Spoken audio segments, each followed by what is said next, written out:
দৈনিক বাংলাদেশ প্রতিদিন ইজতেমা মাঠের সংঘর্ষ, নিহত ৪, তত্ত্বাবধায়ক পীরবের যে প্রক্রিয়ায় 10 ট্রাক অস্ত্র মামলায় খালাস 6 আসামি, বিদেশে বিলাসে সেই মন্ত্রী এমপিরা, নির্যাতনের জবাব প্রতিহিংসায় নয় তারেক রহমান, ডিসিরা চান নিজস্ব পুলিশ, বিনিয়োগকারীদের সঙ্গে বেজার প্রতারণা। সমকাল ইজতেমার মাঠ দখল নিয়ে সংঘর্ষ, জড়ল 4 প্রাণ, রক্তাক্ত বিরোধের নৈপথ্য, সংস্কার প্রস্তাবে জনগণের ইচ্ছার প্রতিফলন থাকতে হবে। ডক্টর কামাল, বাবর সহ 6 জন খালাস, সাজা কমল পরশের। 10 ট্রাক অস্ত্র মামলা, দারুণ জয় টি-20 সিরিজ বাংলাদেশের। দৈনিক কালের কণ্ঠ, কমিশনের প্রস্তাবে ফুসছে প্রশাসন, টানা সংকটে ধুঁকছে শিল্প। শিক্ষার্থী নাইমুলের মৃত্যুর 5 বছরেও বিচার পায়নি পরিবার। নির্বিচার সমতা ও সাংবিধানিক শাসনের প্রহরী সুপ্রিম কোর্ট, প্রধান বিচারপতি। নির্বাচনের সময় নিয়ে রাজনৈতিক দলগুলোর মিশ্র প্রতিক্রিয়া।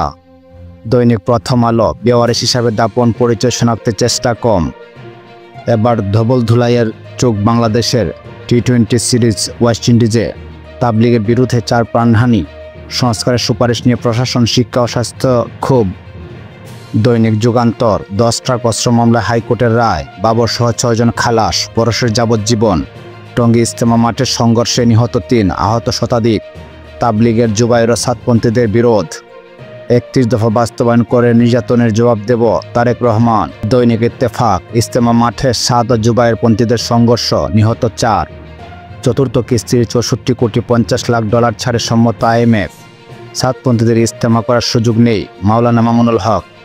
আমাদের সময়, জামালগঞ্জ খনির কয়লা উত্তোলনের উদ্যোগ, বাবর সহ 4 জন খালাস, 10 ট্রাক অস্ত্র মামলা। কায়রোতে প্রধান উপদেষ্টাকে লাল গালিচার সংবর্ধনা।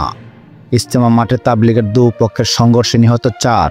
দৈনিক জনকণ্ঠ, ইজতেমা ময়দানে সংঘর্ষে 4 জন নিহত। 10 ট্রাক অস্ত্র মামলায় বাবর সহ 6 জন খালাস, হাইকোর্টের রায়। প্রধান উপদেষ্টা আজ আল আজহারি বিশ্ববিদ্যালয়ে ভাষণ দেবেন, আরও 100 কোটি ডলার দেবে IMF।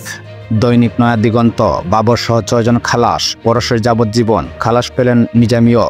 ইজতেমা ময়দানে সংঘর্ষে নিহত 3, আহত শতাধিক। ভোটের মাধ্যমে জনসমর্থন পাওয়াই হলো আস্থার প্রতিফলন, তারেক রহমান। ভোরের কাগজ, রক্তাক্ত টঙ্গীর তুরাগতীর, 10 ট্রাক অস্ত্র মামলা, বাবর সহ খালাস 7। দৈনিক সংগ্রাম, টঙ্গীতে তাবলিগের দুপক্ষের সংঘর্ষে নিহত 3, আহত শতাধিক। মাওলানা নিজামীকে মৃত্যুদণ্ড, অর্থদণ্ড থেকে খালাস। 10 ট্রাক অস্ত্র মামলা। দেশের জনগণ ইসলামী দলগুলোর মধ্যে ঐক্য চায়, ডক্টর শফিকুর রহমান। আলোকিত বাংলাদেশ, বিশ্ব ইসলামকে কেন্দ্র করে সংঘর্ষ, একে অপরকে দোষছেন সাত জুবায়েরপন্থীরা। ফ্যাসিস্ট সরকার দেশটাকে ধ্বংস করে দিয়েছে বললেন তারেক রহমান। আজ আল আজহারে ভাষণ দেবেন ডক্টর ইউনূস। দৈনিক কালবেলা, পাস প্রশ্নের টাকায় নিজ পকেটের উত্তর মেলান আবেদ আলী। 10 ট্রাক অস্ত্র মামলায় বাবর খালাস, পরশ বড়ুয়ার যাবজ্জীবন। জিডির 1 ঘণ্টার মধ্যে অ্যাকশন, ডিএমপি রোববার থেকে কার্যকর।